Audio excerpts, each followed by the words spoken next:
Universe इतना बड़ा है कि शायद हम उसका एक्चुअल साइज कभी समझ ही ना पाए। लेकिन गाइस, एक सवाल जो हर किसी के दिमाग में कभी ना कभी आता है वो ये है, क्या हम इस कॉस्मोस में अकेले हैं और हमारे आसमान के पीछे क्या छुपा हुआ है? वेल गाइस, जब हम एलियंस की बात करते हैं तो इमेजिनेशंस वाइल्ड हो जाते हैं, बट इमेजिनेशंस के अलावा साइंस ने हमें कुछ ऐसे सिग्नल्स और क्लूज दिए हैं जो एलियन लाइफ की एग्जिस्टेंस का हिंट देते हैं। आज के वीडियो में हम डिस्कस करेंगे top 10 science of alien life in the universe, जो शायद प्रूव करते हैं कि हम इस यूनिवर्स में शायद अकेले है ही नहीं। Hello guys, I am Mistel and welcome back to your channel Mistel universe. Let's explore.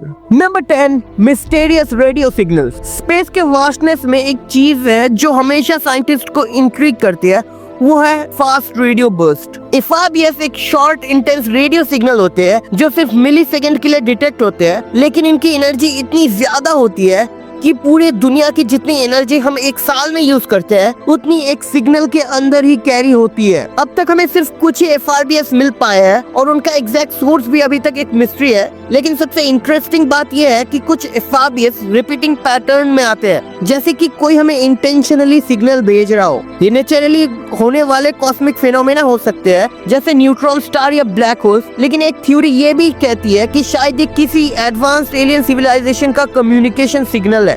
Number 9, Kepler 452b। Guys, Kepler 452b, जिसे अर्थ के कजन के नाम से भी जाना जाता है, एक एक्सोप्लैनेट है जो हमें एलियन लाइफ की पॉसिबिलिटी का सबसे स्ट्रॉन्ग क्लू देता है। ये प्लैनेट हमसे 1400 लाइट ईयर्स दूर है और अपने होस्ट स्टार के हैबिटेबल जोन में लोकेटेड है। मतलब इसका टेम्परेचर और कंडीशन बिल्कुल अर्थ जैसा हो सकता है। केपलर 452b का साइज अर्थ से ऑलमोस्ट 60% बड़ा है और इसका स्टार एक सन लाइक स्टार है जो बिलियंस ऑफ ईयर्स से स्टेबल है, एंड ये सब परफेक्ट कंडीशन है for life to evolve. Scientist speculate करते हैं कि वहाँ लिक्विड वाटर एग्जिस्ट कर सकता है और जहाँ वाटर होता है वहाँ लाइफ होने की पॉसिबिलिटी भी ऑटोमेटिकली बढ़ जाती है। बट गाइस, सबसे फैसिनेटिंग बात ये है कि ये प्लेनेट अपने स्टार के साथ 6 बिलियन ईयर्स से ज्यादा टाइम से है, जो अर्थ के एवोल्यूशन से भी ज्यादा है। मतलब अगर वहाँ कोई इंटेलिजेंट लाइफ डेवलप हुई होगी तो वो शायद हमसे कई हजार साल आगे हो सकती है।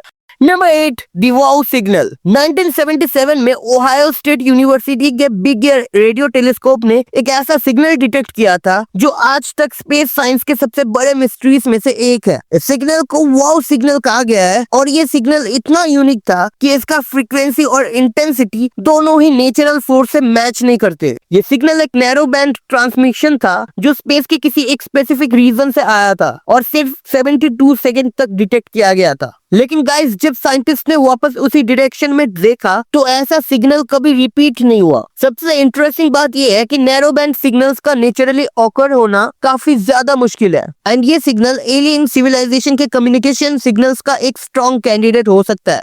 Number 7, Mars methane mystery. Mars के एटमॉस्फेयर में मीथेन डिटेक्ट होना एक बड़ी मिस्ट्री है, क्योंकि गाइस, मीथेन एक ऐसा गैस है जो या तो बायोलॉजिकल प्रोसेस से प्रोड्यूस होती है या फिर वोल्केनिक एक्टिविटी से। बट गाइस, ट्विस्ट ये है कि मार्स पर एक्टिव वोल्केनोस नहीं है, तो इसका सोर्स क्या हो सकता है? साइंटिस्ट स्पेकुलेट करते हैं कि शायद ये methane ancient microbial life residue हो जो कभी मार्स के अंडरग्राउंड वाटर पॉकेट में एग्जिस्ट करते थे। अब नासा के मार्स रोवर इस मीथेन के सोर्स को ट्रैक करने की कोशिश कर रहे हैं। कभी कभी मीथेन लेवल स्पाइक करते हैं, जैसे किसी प्रोसेस की वजह से फ्रेश मीथेन रिलीज हो रही हो। ये स्पाइक्स और भी इंट्रीगिंग है, क्योंकि अगर ये माइक्रोब्स के करंट एक्टिविटी की वजह से हो रहा है तो इसका मतलब मार्स पे अभी भी लाइफ एग्जिस्ट कर सकता है। Number 6, extremophiles on earth. Earth के कुछ ऑर्गेनिज्म, जिन्हें हम एक्सट्रीमोफाइल्स कहते हैं, एलियन लाइफ के एग्जिस्टेंस का सबसे कंपेलिंग प्रूफ हो सकता है। ये ऑर्गेनिज्म उस एनवायरनमेंट में सरवाइव करते हैं जो हमें इम्पॉसिबल लगते हैं, जहाँ टेम्परेचर बॉइलिंग पॉइंट से ज्यादा होता है, रेडिएशन डेडली होती है और ऑक्सीजन का नामो निशान भी नहीं होता। For example, deep sea hydrothermal vents के पास रहने वाले माइक्रोब, जहाँ सनलाइट तक कभी नहीं पहुंचती, अपनी एनर्जी डायरेक्ट टॉक्सिक केमिकल से लेते हैं। एंटार्क्टिका के ग्लेशियर्स के नीचे मिले बैक्टीरिया लिक्विड वाटर के बिना सरवाइव करते हैं। एग्जांपल्स प्रूफ देते हैं कि लाइफ सिर्फ अर्थ के कंफर्टेबल एनवायरनमेंट तक लिमिटेड नहीं है, वो तो हार्श से हार्श कंडीशंस में भी इवॉल्व कर सकते हैं। अब गाइस, सोच कर देखो, अर्थ पर लाइफ ऐसे एक्सट्रीम कंडीशन में भी अगर एग्जिस्ट कर सकता हो तो जुपिटर के मून, यूरोपा या सैटर्न के मून के आइसी ओशंस में क्यों नहीं कर सकता? यहाँ भी सिमिलर एक्सट्रीम कंडीशंस है जो एलियन माइक्रोब्स या इवन कॉम्प्लेक्स लाइफ फॉर्म के लिए परफेक्ट हैबिटेट हो सकता है। Number 5, tabby star. Tabby star एक ऐसा एस्ट्रोनॉमिकल मिस्ट्री है जो एलियन लाइफ की थ्योरीज को और भी फैसिनेटिंग बनाता है। ये स्टार अपनी ब्राइटनेस के वियर्ड फ्लक्चुएशन की वजह से फेमस हुआ, जो किसी भी नेचुरल फिनोमिना से एक्सप्लेन करना मुश्किल है। नॉर्मली एक स्टार की ब्राइटनेस में चेंजेस तब होते हैं जब उसके आगे कोई प्लेनेट ट्रांसिट करता है, लेकिन टैबी स्टार के केस में ब्राइटनेस 20% तक ड्रॉप करता है, जो किसी प्लेनेट के कारण होना ऑलमोस्ट इम्पॉसिबल है। साइंटिस्ट ने इनिशियली ये सोचा कि शायद डस्ट क्लाउड या एस्ट्रॉइड बेल्ट की वजह से हो रहा है, लेकिन फ्लक्चुएशंस का पैटर्न इतना इरेगुलर है कि ये एक्सप्लेनेशंस भी कंप्लीटली फिट नहीं होता। इसी के चलते एक हाइपोथेसिस प्रपोज किया गया है कि ये शायद एक एडवांस्ड एलियन सिविलाइजेशन के डायसन स्फीयर की वजह से हो रहा है। डायसन स्फीयर एक हाइपोथेटिकल स्ट्रक्चर है जो एक स्टार की एनर्जी हार्नेस करने के लिए उसके इर्द गिर्द बिल्ड किया जाता है।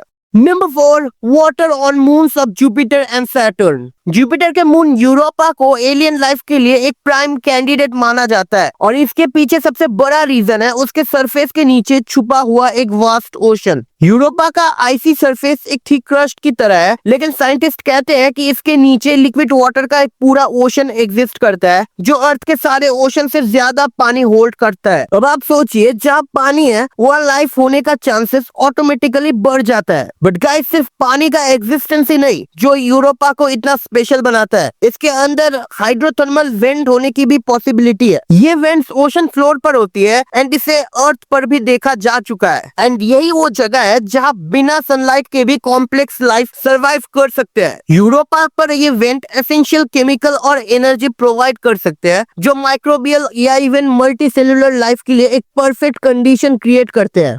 Number 3, UFO sighting. सैटर्न के मून एनसेलेडस को हम एक और स्ट्रॉन्ग कैंडिडेट मान सकते हैं एलियन लाइफ के लिए, और इसका रीजन है वहाँ के मैसिव वाटर गाइजर्स जो मून के आइसी सरफेस से स्पेस में इरप्ट होते हैं। नासा के कैसीनी स्पेसक्राफ्ट ने ऑब्जर्व किया कि ये गाइजर्स सेक्रेट करते हैं वाटर वेपर, आइस पार्टिकल्स और एसेंशियल ऑर्गेनिक कंपाउंड्स जैसे मीथेन और complex carbon based molecules. And guys, ये सारी चीजें लाइफ के लिए बेसिक बिल्डिंग ब्लॉक्स है। अब सबसे ज्यादा इंट्रिग बात यह है कि ये गाइजर्स डायरेक्टली एनसेलेडस के सब सरफेस ओशन से कनेक्टेड है, जो इस आइसी शेल के नीचे एग्जिस्ट करता है। साइंटिस्ट स्पेकुलेट करते हैं कि इस ओशन के अंदर हाइड्रोथर्मल एक्टिविटी हो सकती है, जो अर्थ के डीप सी हाइड्रोथर्मल वेंट के जैसा हो सकता है। ये वही जगह है जहां अर्थ पर माइक्रोबियल और कॉम्प्लेक्स लाइफ सरवाइव कर सकती है बिना सनलाइट के। एनसेलेडस का ये लिक्विड ओशन और ऑर्गेनिक रिच गाइजर्स एक क्लियर इंडिकेशन देते हैं कि यहाँ हैबिटेबल कंडीशंस हो सकते हैं।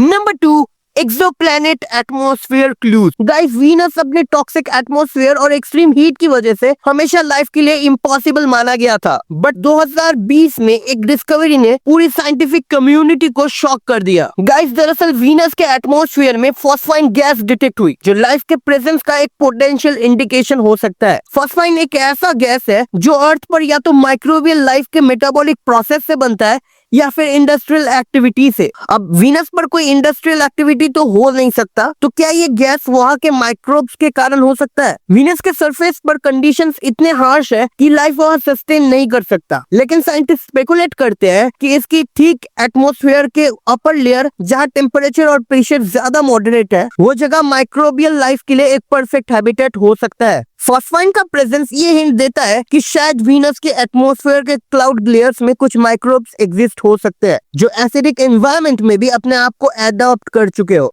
And number 1, ancient alien theories. Proxima Centauri b, जो हमारे क्लोजेस्ट स्टार सिस्टम का एक हैबिटेबल एक्सोप्लैनेट के रूप में जाना जाता है, वो एलियन लाइफ की पॉसिबिलिटी के लिए सबसे प्रॉमिसिंग क्लू है। ये प्लेनेट हमारे सन के क्लोजेस्ट स्टार प्रॉक्सिमा सेंचाउरी के आसपास ऑर्बिट करता है और हमसे सिर्फ 4.24 लाइट ईयर्स दूर है। अगर गैलेक्टिक टर्म में बात करें तो ये हमारे बैकयार्ड में ही है। एंड गाइस, सबसे इंट्रिगिंग बात ये है कि प्रॉक्सिमा सेंचाउरी बी अपने स्टार के हैबिटेबल जोन में लोकेटेड है, जहाँ टेम्परेचर इस रेंज में हो सकता है कि लिक्विड वाटर एग्जिस्ट कर सकते हैं। वाटर के प्रेजेंस लाइफ के लिए एक की इंग्रेडिएंट माना जाता है, और इस पॉसिबिलिटी ने साइंटिस्ट का फोकस इस प्लेनेट पर शिफ्ट कर दिया है। बट गाइस, ये सिर्फ वाटर की बात नहीं है। प्रॉक्सिमा सेंचाउरी बी का साइज अर्थ के ऑलमोस्ट सिमिलर है, और उसका रॉकी कॉम्पोजिशन भी कंफर्म होता है, जो अर्थ लाइक कंडीशन के लिए और स्ट्रॉन्ग हिंट देता है। अब अगर वहाँ लिक्विड वाटर है और सुइटेबल एटमॉस्फेयर भी है, तो माइक्रोबियल या इवन कॉम्प्लेक्स लाइफ इवॉल्व होने का चांसेस काफी ज्यादा हो जाता है।